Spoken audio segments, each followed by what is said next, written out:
Kemudian Paulus meninggalkan Athena, lalu pergi ke Korintus. Di Korintus ia berjumpa dengan seorang Yahudi bernama Aquila yang berasal dari Pontus. Ia baru datang dari Italia dengan Priscilla, istrinya. Karena Kaisar Claudius telah memerintahkan supaya semua orang Yahudi meninggalkan Roma, Paulus singgah ke rumah mereka. Dan karena mereka melakukan pekerjaan yang sama, ia tinggal bersama-sama dengan mereka. Mereka bekerja bersama-sama karena mereka sama-sama tukang kemah. Dan setiap hari Sabat, Paulus berbicara dalam rumah ibadat dan berusaha meyakinkan orang-orang Yahudi dan orang-orang Yunani.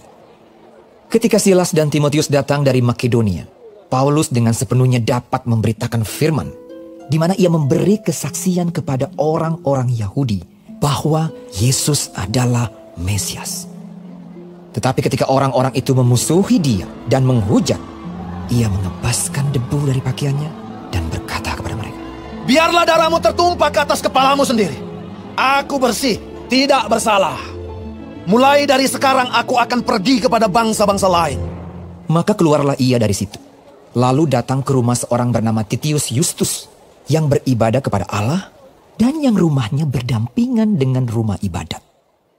Tetapi Krispus, kepala rumah ibadat itu, menjadi percaya kepada Tuhan bersama-sama dengan seisi rumahnya, dan banyak dari orang-orang Korintus yang mendengarkan pemberitaan Paulus menjadi percaya dan memberi diri mereka dibaptis.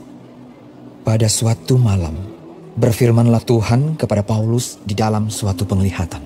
"Jangan takut, teruslah memberitakan firman dan jangan diam. Sebab aku menyertai engkau dan tidak ada seorang pun yang akan menjamah dan menganiaya engkau. Sebab banyak umatku di kota ini." Maka tinggallah Paulus di situ selama 1 tahun 6 bulan, dan ia mengajarkan firman Allah di tengah-tengah mereka.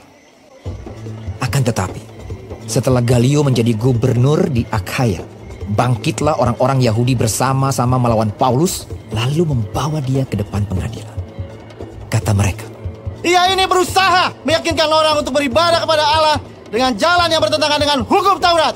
Ketika Paulus hendak mulai berbicara, berkatalah Galio kepada orang-orang Yahudi itu, "Hai orang-orang Yahudi, jika sekiranya dakwaanmu mengenai suatu pelanggaran atau kejahatan, sudahlah sepatutnya aku menerima perkaramu.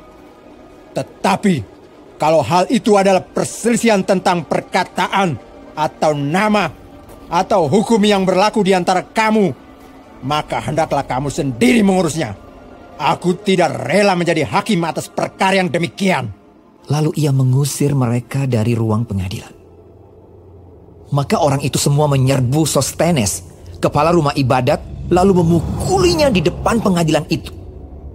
Tetapi Galio sama sekali tidak menghiraukan hal itu.